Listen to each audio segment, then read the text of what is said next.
You want to check out Roland Martin Unfiltered?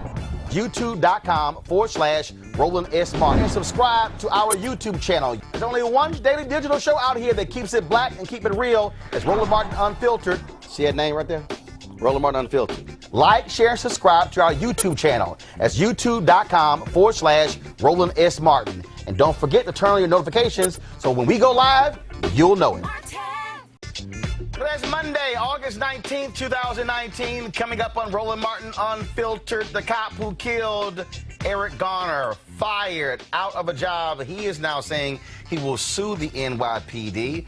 Of course, the police union, they're not happy. Isn't it amazing how they will defend any cop doing anything, even though he used an illegal chokehold that killed Eric Garner? We'll show you the announcement of his firing. Also, is Newark the next Flint? There are lots of lead in their water. We'll talk to folks there and hear from them, and it is a troubling issue. Also, folks, this is the 400th commemoration of the first 29 Africans arriving in the United States. The New York Times launches a project called the 1619 Project. Lord, white conservatives are losing their damn mind. They literally say, this is not American history. It actually is. We'll talk with the woman who is the leader of that particular project. Also, Steph Curry was in D.C. today launching a golf program at Howard University. We'll take you there, show you what took place as well, and of course, show you the young man who actually was the one who encouraged Steph 8 months ago to make this thing possible. In Charlotte, the black mayor there and other black political leaders received racist emails from the same unidentified sender, and they read it from the rostrum. Also, no charges will be brought against the two white cops who led a black man around with a rope in Galveston, Texas. And the AKAs, they honor Toni Morrison on the campus of Howard University, where she pledged and was dean of pledges. We'll show you that memorial. It's time to bring the funk on Roland Martin Unfiltered. Let's go. He's got it. Whatever the miss, he's on it. Whatever it is, he's got the scoop, the fact. He's right on time and it's rolling. Putting it down from sports to news to pop. Just for kicks, he's rolling. So go, roll, y'all. It's Roland Martin, yeah. Rolling with Roland now. He's funk, he's fresh, he's real, the best. You know he's Roland Martin now.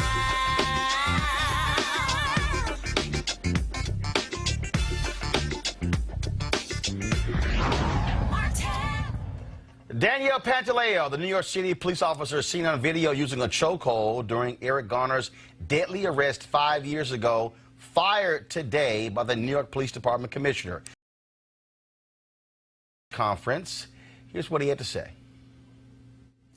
When the second officer observed Mr. Garner hand out cigarettes in exchange for money, they approached Mr. Garner to make an arrest.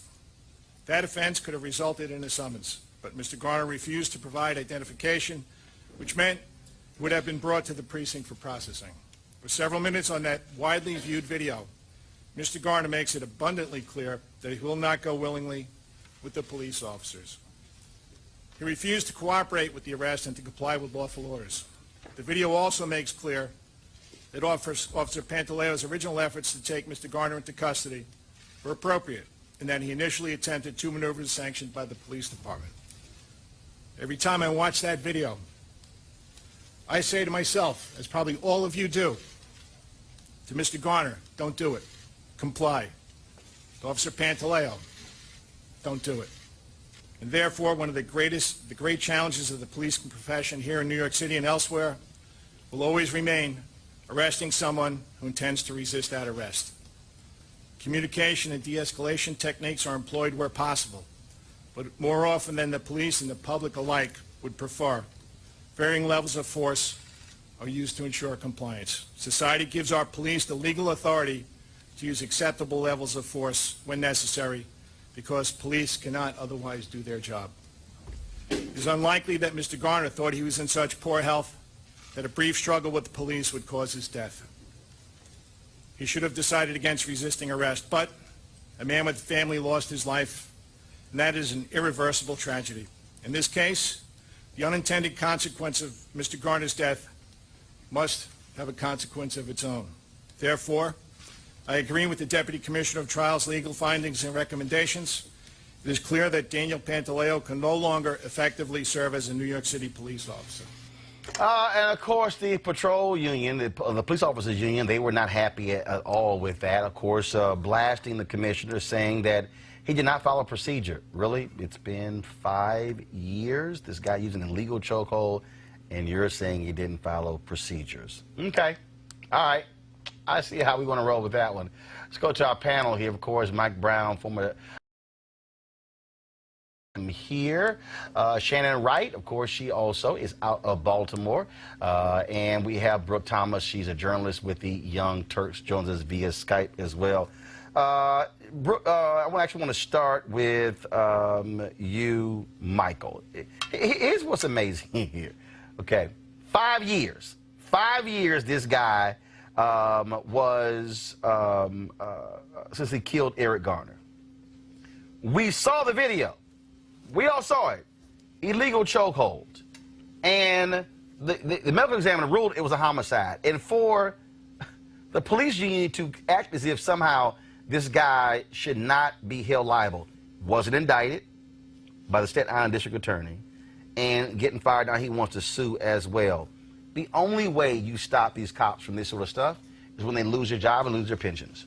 Well, I mean, it's interesting, that statement that the commissioner made. I mean, remember the game Twister? You had to put your hand on the red or the green. He was bending himself in so many different pretzels as he read that statement to make sure he protected the integrity of the officer, but then said, well, somebody lost their life, so there has to be a consequence. You know, and only if he didn't resist.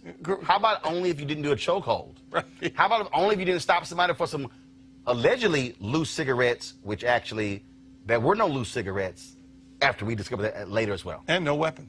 So, I mean, you know, how many officers did it take to knock him down? Was it 3 or 4? Right, and the only person who's gone to jail is the guy who shot the video. He should have been, frankly, fired, or at minimum, he should have been put on administrative without pay. See, that's also how you do a deterrent. Right. Without pay, he's not fired yet, but while the investigation goes on, he has to find another job until the investigation's over. Shannon, we have seen stories like this repeatedly. I get it, union, you want to protect, you know, your officers. But what the public also wants is they want these cops to finally wake up and say, yeah, you know what? One of us screwed up. And this whole we call for a vote of no confidence, all things along those lines. And he goes, well, you know, the commissioner, yes, the commissioner did initially come out and say it was justified because the commissioner was doing what they backing up their people. But then when they saw the video, it was kind of like, it's now a little hard to play that game. Safe when they call 911 if there's a problem. But when the officers you're calling can be a part of the problem, that's a little difficult for the community to swallow. And the key thing here was illegal chokehold. You know, when folks of color get stopped for something illegal, it's illegal, and that's that. You're punished. But we have to be fair and accountable across the board. The illegal part means there has to be consequence. This man died from an illegal move. But they also claim they try to claim it wasn't an illegal chokehold. It was something else, as if we actually didn't see. Like our eyes were telling us something totally different. Because what had happened was the fact that they cut off his air and he was an asthmatic made him have an asthma attack. But had the arm not been around his neck in the illegal chokehold, it might not have caused the asthma attack. So there has to be accountability across the board. Brooke, it is interesting again the fact. Finally, a sense of justice for the family of Eric Garner. It has been tumultuous for them, of course, not only Eric Garner dying, his daughter suffering a heart attack after she had a child just 3 weeks ago. His stepfather walking his daughter down the aisle at her wedding in Jamaica collapses from a heart attack as well. He dies. The funeral was just over the weekend. I mean, you're talking about they have been hanging in there, but finally a sense of justice with Pantaleo today being fired. Yeah, finally, I guess this is the best type of justice that we could expect. There really can't be, I think, justice when somebody loses their life. It's horrible just thinking about the toll that this has taken on this entire family, but it's what you can expect when somebody loses their father, their son, their brother. It's absolutely what you can expect. I think what's another side of this that was most important for me is that everyone involved should be focused on the best policing, not protecting this one officer, not, making sure he gets paid. He's been paid by the taxpayers for the past 5 years. Paid and got raises. To everyone. And got raises. In New York City. And got raises. Yes. He's a dangerous person. Yeah. He should not be on the streets of New York. He should not be patrolling the streets of New York. He is dangerous to the people of New York. He should not be a police officer. It's not even, that aspect isn't even about the safety of the people that department is supposed to be protecting. It is, again, it is amazing when you look at what is actually taking place with this case, 5 years, and again, Shannon, we can go down the line. I mean, case after case after case of officers not being held accountable. But the other issue is that the administrative judge ruled that basically he lied. He lied. And there were other cops involved here who also lied. Every single one of them should lose their job. But they're not going to do that. Just the fact that the one that, quote, caused the death is the only one that they're going to look at. Again, they're not going to do all that they can do to make the public feel better because their concern is that it erodes their ability to do their job, and I get it. But then stop doing things you don't need to be doing. Well, for me, the eroding your ability to do your job is when you also lie. And I'm sorry. That goes under the stop doing things you shouldn't be doing. If I lied on a police report, I can get charged. These guys can lie, Michael, on a police report and go, you can modify it later. We're trying to make the case.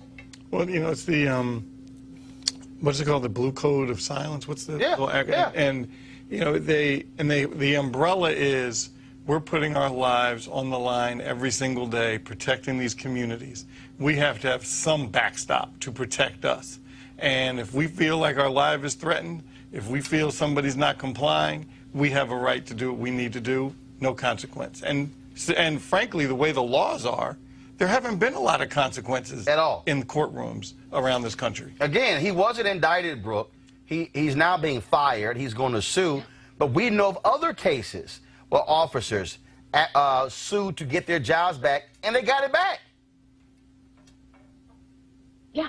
And also, we know of other officers who've gotten fired and gotten hired down the street, across town, in another city, in another state. So we don't even know if this is the last of this man being a police officer, because he is not behind bars. And there's something that you said, Roland, that I think is very important, is that it is not only now, I guess, former Officer Daniel Pantaleo. He wasn't the only issue in that moment. There were a crowd of officers who, one, could have stopped this, and two, should have all been focused on de-escalation. This man didn't have a machete. He didn't have a gun. He didn't have a knife. He didn't have a weapon that he was pointing at them. This was not something that should have in somebody being taken down to the ground, let alone dying. It just wasn't worth it. And these officers in these instances need to focus on, one, de-escalation. That needs to be important. How often do we see somebody who is not threatening and they end up dead or harmed? Do you remember the officer in North Charleston who shot the guy in the back because he was running away? It's so often it's just about making an officer mad. It's about their ego. Their job, what their responsibility is, completely goes out of the window. And then you have this system that is broken, and you have other officers either participating or standing by and not stopping it, not doing anything. Everyone should have said, hey, get your arm off of his neck. Stop. It just wasn't that important of an arrest at all. And we end with someone whose life is lost and a bunch of other officers that I don't think are responsible enough to be on the force. I concur. Well, we'll see what happens with those cops. Again, Pantaleo has announced that he is going to be suing the commissioner to get his job back. So this case is far from over. This is the 400th commemoration of the first 29 Africans arriving in the United States. The New York Times launches a project called the 1619 Project. Lord, white conservatives are losing their damn mind. They literally say, this is not American history. It actually is. We'll talk with the woman who is the leader of that particular project. You were very specific in saying you also wanted all black writers. Yes, mostly. Okay, so explain that. Well, I thought it was important that we tell our own stories, that if we're going to be talking about this 400th anniversary, part of that story is also the story of our ascendancy, of the 40 million descendants who survived, of the fact that so long, I mean, you referenced the Freedom Journal, right? Their motto was, too long have others spoken for us. We wish to plead our own cause. So it was very critical to me that the bulk of the writers in this project were those who descended from those who were enslaved, and not just the writers. So all of the original art that appears in the project are from Black artists. The photographers are Black photographers. All of the poets and the short stories and the fiction writers are all Black writers. So that to me was extremely important, that we could not do a project like this and not feature those who this system was built upon. As well, I should add, if you look at the ads in the issue, we also were very, I at least was very determined that a significant number of the organizations that were advertising in the issue were also going to be represent the interests of Black Americans. So we have the NAACP Legal Defense Fund. We have Fund 2, which of course is founded by a foundation founded by a Black billionaire. Robert Smith. Those things were very important to me, right? Robert Smith. So I just felt that you could not do this issue without centering those very people whom the issue was about. So and the great thing about it is it wasn't hard to do, right? So we didn't struggle to find Black photographers and Black artists and Black writers. We didn't struggle at all. See, that's the thing right there, and I was going to end it there, but I'm going to go ahead and pick up on this. That's the thing that kills me with these folks in media. And I say it all the time. I remember when I was at CNN, when the Don Imus situation happened, oh my God. I mean, it was amazing how easy it was to find Black people. But literally, the week after the Imus stuff was the shooting in Virginia Tech. And it was as if it was 180 degree. Yes, that's right. Black people couldn't talk about gun control. Black folks couldn't talk about gun violence. None of that sort of stuff. And I'm sitting here going, hello, you know we exist. And the reality is the excuses that are offered by white executives in media do not hold water. The reality is there are Black photographers and Black copy editors and Black writers and Black essayists and Black editors. They're there, and it's amazing. We know who they are, but this whole deal, oh my goodness, I mean, who's the guy from The Atlantic who was just talking about how hard it is to find non-white writers who can write 8,000 to 10,000 word essays? It's like, are you serious? Open your damn eyes. That's right. You got them on staff. That's right. So I think what this project also shows is if you're intentionally looking, you can find it. And it doesn't compromise the quality at all. In fact, I would argue this is some of the best journalism that we have done. And that's what intentional, and I won't even call it diversity, I just think is doing our job. Nicole Hannah-Jones, we certainly appreciate it. Thank you so very much. Thank you for having me. All right, we'll go to our panel here. This is, Michael, I'll start with you. I mean, I was asked about this, and I said, my focus is, and this is a particular issue. I said, but my focus is not just going to be for a day or two. I said, the reality is we must unpack this thing over the next year. I said, because first of all, the 400th anniversary, it doesn't just happen on one day. It actually goes until the 401st. And so I think it's important for us to lay this thing out and to unpack it so many different layers, because this really does speak to who we are as a nation. Slavery is what created this nation. America had no economic system. Capitalism did not, slavery created capitalism. It wasn't the Industrial Revolution that allowed America to become the greatest economic superpower. And so to act as if we should not deal with these things, to me, is nonsensical. And, you know, we talk about this quite a bit, Roland, is whether it's criminal justice reform, and I think the picture of that is always Black and brown people. When you get white folks at the table, then the discussion changes. And these discussions over the next year about the anniversary have to include white folks willingly to be part of the discussion. If they're not part of the discussion, there's going to be still this kind of line that's drawn. That's their problem. Slavery happened a long time ago. It doesn't really matter anymore. We're past it. Martin Luther King got a black president. You know, all those things that folks say. But unless you bring white folks to the table to be part of this discussion and talk exactly about your guest just talked about how slavery just did not impact, and post-slavery didn't just impact black folks, it also impacted white folks. For me, Shannon, I don't see this as I need to make white people a part of the discussion. What this is no, as I said, history and history. What we have been taught is a fraud. Fact is fact. You know, in Maryland a couple of years back, when the statues were being taken down and folks were upset, well, that's a part of history. And why would you want to take down the statues? But see, if that's the logic, then we're discussing slavery. That too is a part of history. So why would you try to erase that? So it's got to be fair for the goose and gander. If you're trying to accept one, you got to accept the other, because history is made up of facts. And when you just try and look at one side of facts, you're not getting facts. You're not getting a true representation. But even, Brooke, when you talk about what the facts are, the issue that we also have here are folks who still are in denial. If you begin to understand where we are today, when you look at education, when you look at, there's something happening this weekend in Hampton, Virginia, where they're focused on that, where, I mean, black people were killed if we were caught reading. I mean, how basic and fundamental. I really don't think white folks today, and let me also be honest, a lot of black people and Latinos and others do not understand the depths to which America went to degrade, destroy, and demolish black people in this country.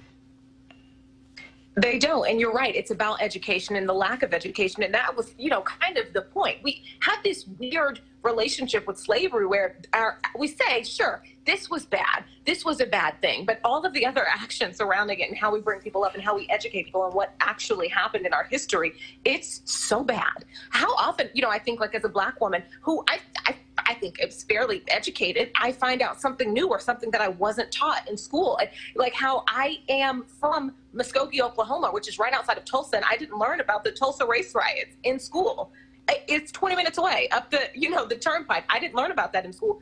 And also, we still do. We have an entire a mountain in South Dakota dedicated to, you know, there's a big slave owner on the front of it. You know, we don't talk about how George Washington pulled his slaves' teeth so he could have falsies.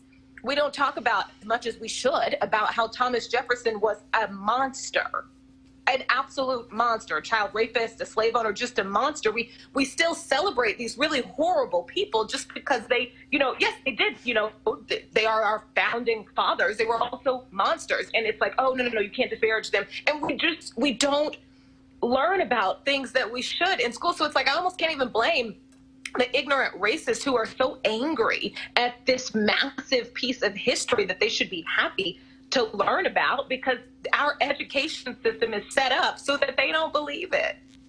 And again, I just, for folks, if you have not seen this discussion on social media, it is amazing to watch all these people freak out because they are challenging the notion of the perfect and pious and pretty America and how it was constructed in such a way where it was the most brilliant form of democracy ever in human mankind, and how it was just so awesome, because they don't want to deal with the reality of what it actually was and is.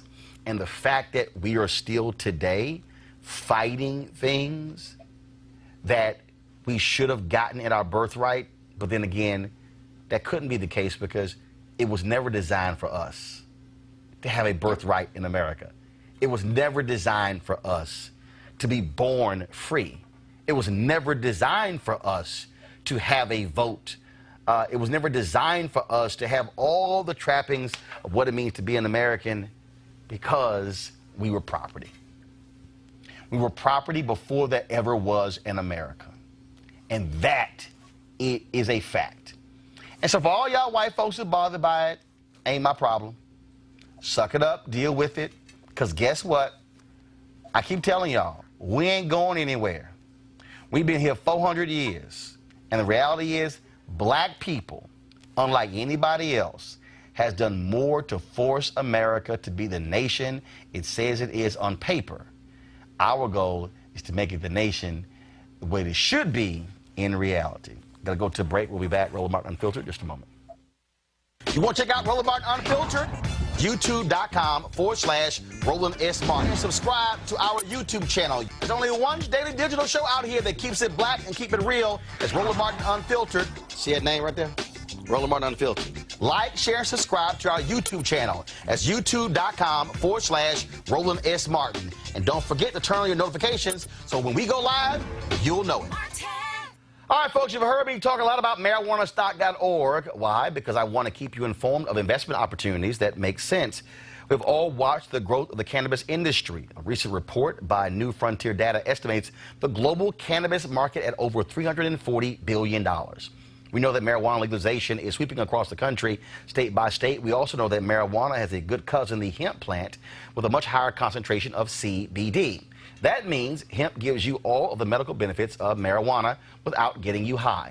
Until recently, hemp farming was practically illegal in the United States and heavily regulated by the DEA. However, the 2018 Farm Bill changed all of that, making it legal to grow hemp CBD in the U.S., creating one of the largest commodities worldwide. They need land to grow all of the plants. Folks, this is not rocket science. It's pretty simple, and it's an incredible investment opportunity. And that's where our good friends at 420 Real Estate come in. Their business model is simple. They buy land that supports hemp CBD grow operations and lease it to licensed, high-paying tenants. That's right, they are hemp CBD landlords, and you can get in on the action. Our friends at 420 Real Estate decided to do something special for Roland Martin Unfiltered family. Originally, the minimum investment level was $500, but right now you can invest in this crowdfunding campaign for as little as $200. That's right, $200 up to $10,000. Remember, this is a $340 billion industry that is still growing. You can participate with as little as $200. To invest, go to marijuanastock.org. It's marijuanastock.org. Folks, get in the game and do it now. All right, today here in D.C., Steph Curry of the Golden State Warriors, three-time NBA champ, announced that he is launching a golf program at Howard University. Now, first of all, Howard University for a long time had a golf program, but it was actually dropped. Well, there was a chance encounter with a student earlier this year when Stephen was on campus, and that led to today's announcement. Roland Martin Unfiltered was there, and this is what took place. I want to also address Mr. Curry. You know, we're at a very interesting time in our country and our nation's history. There's no doubt about that. There's a lot for us to be cynical about, a lot for us to be disappointed by, especially in terms of the rhetoric.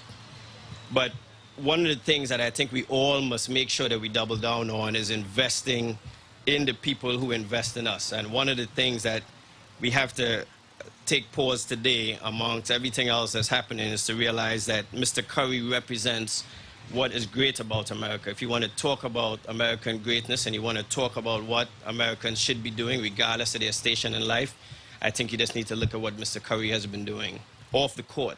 We're not even talking about on the court. When he brought Emmanuel to Howard, it was an emotional night.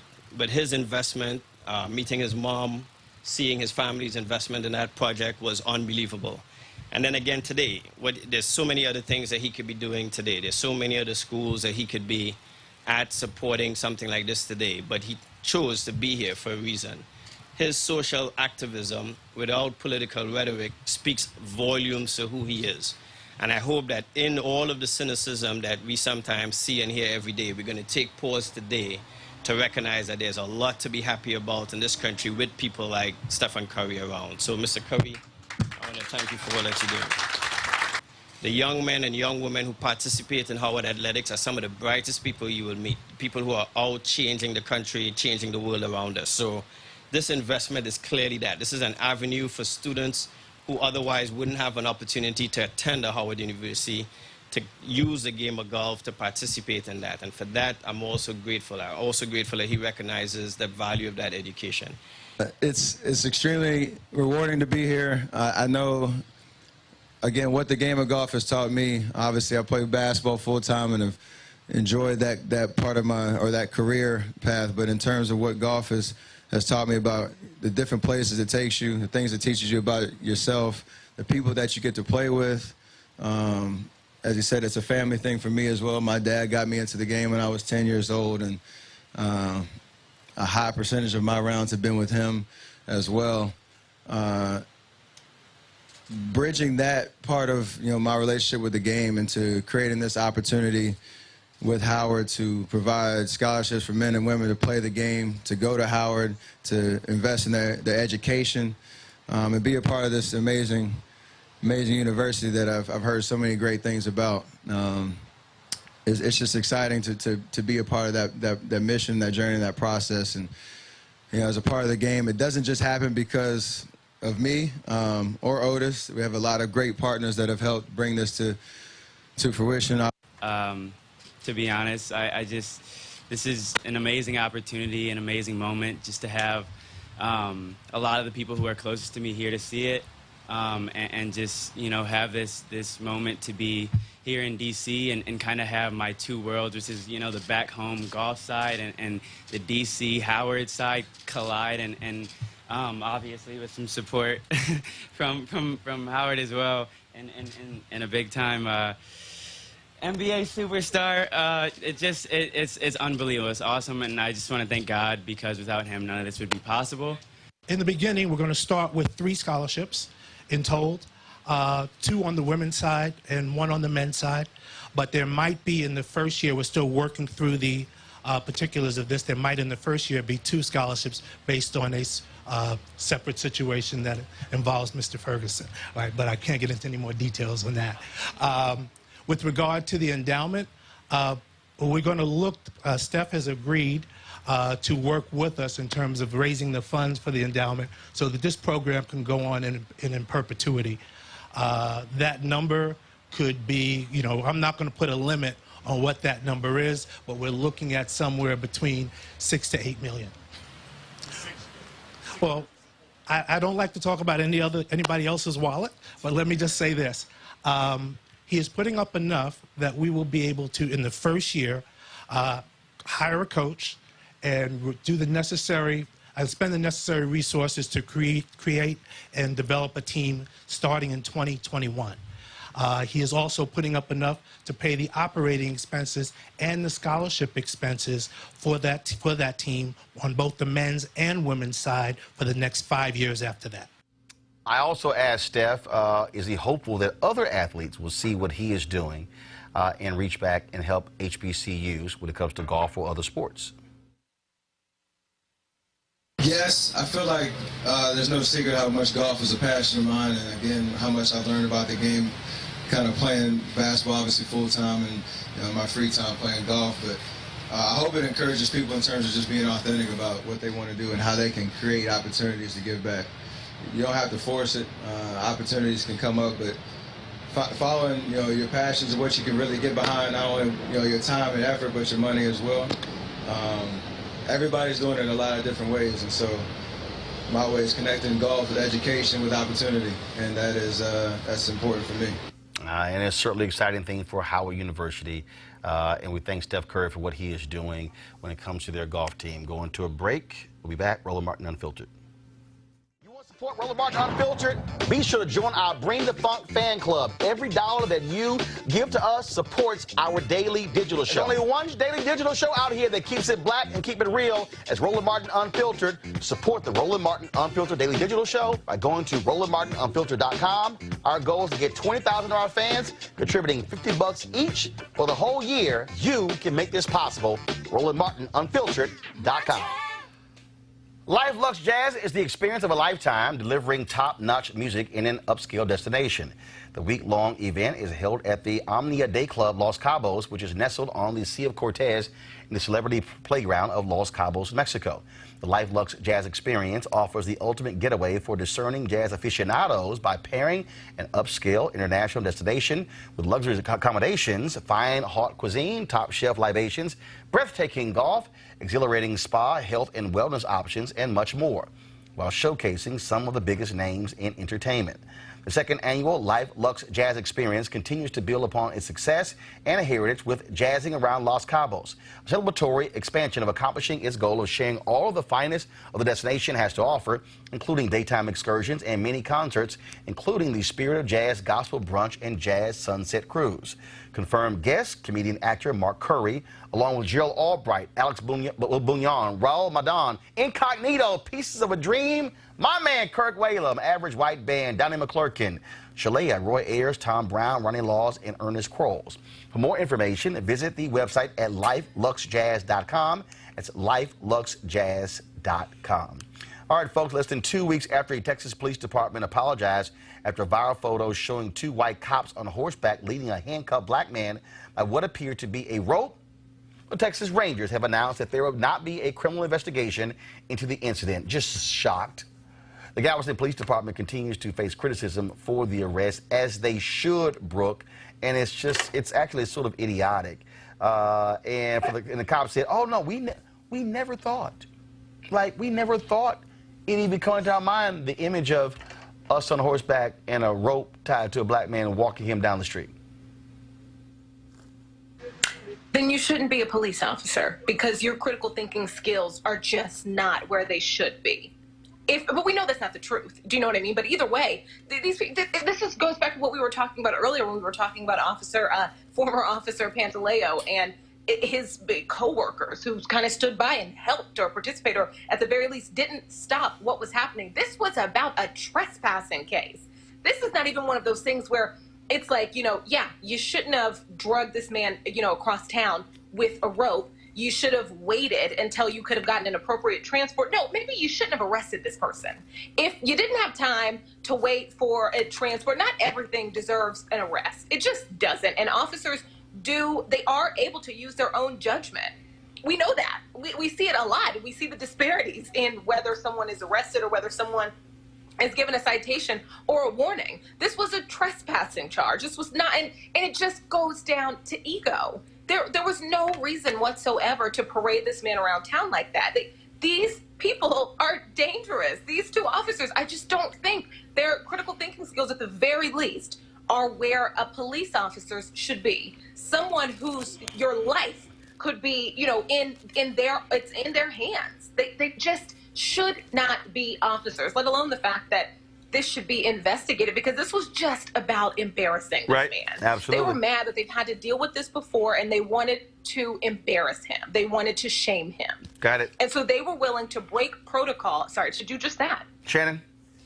So I had asked about this and I looked into it, and I was told that, well, the officer had the horse and he had the man. So he couldn't control both, and wait for a car, because that would just be challenging. So the best scenario was to, since he was on the horse and holding the reins in one hand, to find a way to hold the man in the other.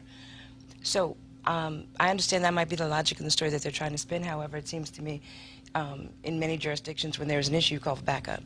If you need a different form of transportation, if this issue is that serious. If two of you on a horse and there's a guy, you call somebody. Or you get off the horse and you hold the horse's reins in one hand and you have a man handcuffed, and if it's good enough for him to walk it, I mean, come on. Either wait for a car or do something. I mean, they had to understand that the optics of that just would not fly anywhere. As they say, Michael, sounds too much like right. Well, certainly to them. Certainly to them it did. I mean, it's just, until we see this happening to white folks, this is going to continue. Yep. We've talked about it. Always starts at the top too. As long as 45 is there, people feel they can do it with no consequence. I was told they did that to a white person as well. So I asked, well, who might that have been? Oh, well, we don't have that. Yes. Please, let's see that photo.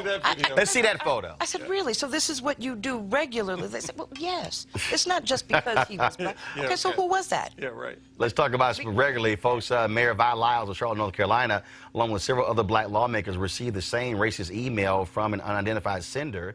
Here's Vilma Leak, Mecklenburg County Commissioner, reading the contents of one of those emails. We are so tired of your excuses for leadership of our beautiful city and county. Each of you black Democrats should be tarred and feathered and run out of town, meaning Charlotte Mecklenburg, on a rail. Why do you even waste your time? You are a joke. You make no money, but you have a sense of grandeur, an entitlement of your thought process representing our fair city. What a joke. Why are you representing us? Furthermore, American blacks and people of color should be focusing more on assimilation instead of isolating themselves. Do you see African English, African French, African Italian, African Russian, African Denmark? I could go on and on. No, you don't. And many of my European friends commit on what a joke African American is, particularly since none of you speak the Queen's English well. Really, she spoke kind of well there. The letters, all mailed within days of each other, were sent to the offices of Mayor Vi Lyles, 6 members of the City Council, and 5 members of the County Commission. The letter also borrowed recent racist language used by Donald Trump, telling some of his congressional critics to go back to the crime-infested places they originally came from. Oh, everything just stays the same in America. We know how these things are. All right, folks, a couple of headlines here. First off, so I was at Howard University today. My niece is a student there, and I was there talking to her. And then all of a sudden, these women dressed in all white walked by, and we were like, hey, what are they doing? Well, they happen to be members of the Alpha chapter of Alpha Kappa Alpha, and they had a ceremony commemorating the life of Toni Morrison. Toni Morrison, of course, she was a member of AKA, pledged at Howard University, was Dean of Pledges. There's a bench on the campus that was actually dedicated in her honor. She chose not to have her name placed on it, and so they actually surrounded that bench. And so I went ahead, of course, always got my phone with me, so I decided to shoot some video and bring this to you. And so these are the AKs remembering Toni Morrison, who recently passed away.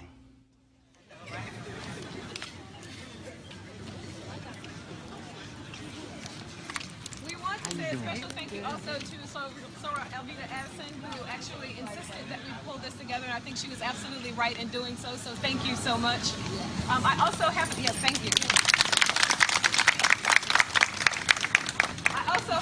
be, just coincidentally, president of the Morrison Society this year. In April, we actually placed this bench here. This bench is a part of the Bench by the Road project, which is one of the programs with the Toni Morrison Society. This is the 25th bench in our 25th year, which was very important. Since we couldn't be the first, we had to be special in some way. As you can see, the quote here says, "There's no place you or I can go to think about, not even think about, to summon the presence of or recollect the absences of slaves. Nothing that reminds us of the ones who made the journey and those who did not make it. There's no suitable memorial or plaque or wreath or wall or park or skyscraper lobby. There's no 300-foot tower. There's no small bench by the road." Morrison made this quote in 1989 before the advent of many museums now. You have the opportunity to go and to think about places where we have had some significance over the years. But when she made this statement, she was thinking very specifically about being able to sit somewhere and to think. So this bench was dedicated to Howard University. She was also very clear that she did not want the bench dedicated specifically to her, that she wanted it dedicated to the university and all that it represented. What she asked and agreed to be on this particular plaque memorial was this bench is placed to commemorate the distinguished history of Howard University as an institution dedicated to the education of African Americans in the United States. And it has some more information about the university that you can read for yourselves. One of the reasons that she agreed to have the bench placed in this particular location was because her fondest memories at Howard were those of being in Alpha Chapter, Dean of Pledges, as a matter of fact, and being on the stage at Howard University. She was a Howard player. So between this space, fine arts, which of course is representative of so much of what she does, her office was in the library, and of course this is Frederick Douglass Hall. So we were very excited to be able to place this bench here in April of 2019. She was not able to attend, but she did send a lovely letter, which is in the Provost's newsletter, and which we're happy to share with the wider community. So I'll actually read this very short passage from The Source of Self-Regard, and because I chose this section called God's Language, I'm actually going to ask, just after we close doing the hymn, Sarah Yolanda Pierce, who is Dean of the Divinity School, to close with prayer for us after we do the hymn. But this particular essay is called God's Language. She wrote it in thinking about Paradise, the book that she wrote of the same name. Beauty is a duplicate of what we already know, intensified, refined, or what we have never known articulated. Beatific, benevolent nature combined with precious metals and jewelry. What it cannot be is beauty beyond imagination. Rest is a desirelessness that suggests a special kind of death without dying. Eternity, since it avoids the pain of dying again, has probably the greatest appeal. Rest in eternity, Sarah Morrison. Can we join? All right, then. So I'm going to actually stream all of that a little bit later. So, and that was just a chance encounter, y'all. Seriously, I was talking to my niece, and then all of a sudden they walked by, so I was like, well, let's just roll a video. And so as tributes continue to come in for the great Toni Morrison, who recently passed away. All right, I want to thank Brooke for joining us, Brooke Thomas from Los Angeles. Brooke, thank you so very much. Thanks for having me anytime. All right, then, of course, Michael Shannon, thank you so very much as well. Folks, don't forget, you can follow us at Roland Martin Unfiltered by going to RolandMartinUnfiltered.com, joining our Bring the Funk fan club. Every dollar you give goes to support this show. Shockingly, I'm actually in all week. I've been on the road 22 out of the last 26 days, and so glad to be back. And so we look forward to some great conversations this week. Again, support us at RolandMartinUnfiltered.com. And we had some issues with our stream. Don't worry about it. We're recording this whole show. We'll be restreaming the show as soon as we get done. Always providing opportunity for you to see what we do right here at Roland Martin Unfiltered. And also, the shirt I'm wearing, you see it, of course, State of Black Learning. I was in Pittsburgh on Friday, gave a keynote address there, and so I wanted to wear their shirt. And so on the back of it, so let me show you. So this is the front. So, of course, State of Black Learning. And then on the back is, okay, Reedy, what's it say, Mike? I know freedom is one of them. Love, liberation. You love, liberation, freedom. And then there's a hashtag. There you go. SBL. 19, right? 2019. All right, hashtag SBL 2019. So if you want to figure out what happened there, that's where. And somebody like, why am I wearing shorts? Because it's too damn hot in D.C. I wasn't putting on no white pants. That's why I got some shorts on. All right, I got to go. I'll see y'all later. Holla!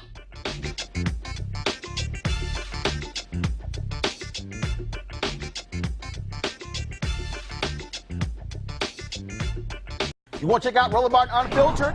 YouTube.com/Roland S. Martin. And subscribe to our YouTube channel. There's only one daily digital show out here that keeps it black and keep it real. It's Roland Martin Unfiltered. See that name right there? Roland Martin Unfiltered. Like, share, and subscribe to our YouTube channel. That's YouTube.com/Roland S. Martin. And don't forget to turn on your notifications so when we go live, you'll know it. Hey everybody, this is Sherry Shepherd. You're watching Roland Martin Unfiltered, and while he's doing Unfiltered, I'm practicing the wobble. Yes, I am. Because Roland Martin's the one, he will do it backwards, he will do it on the side. He messes everybody up when he gets into the wobble, because he doesn't know how to do it, so he does it backwards. And it just messes me up every single time. So, I'm working on it. I got it. You got Roland Martin. Hi, my name is LaToya Luckett, and you're watching Roland Martin Unfiltered. What's going on, everybody? It's your boy Mac Wiles, and you are watching Roland Martin Unfiltered. What's up, y'all? It's Ryan Destiny, and you're watching Roland Martin Unfiltered. What up, Lana Well, and you are watching Roland Martin Unfiltered.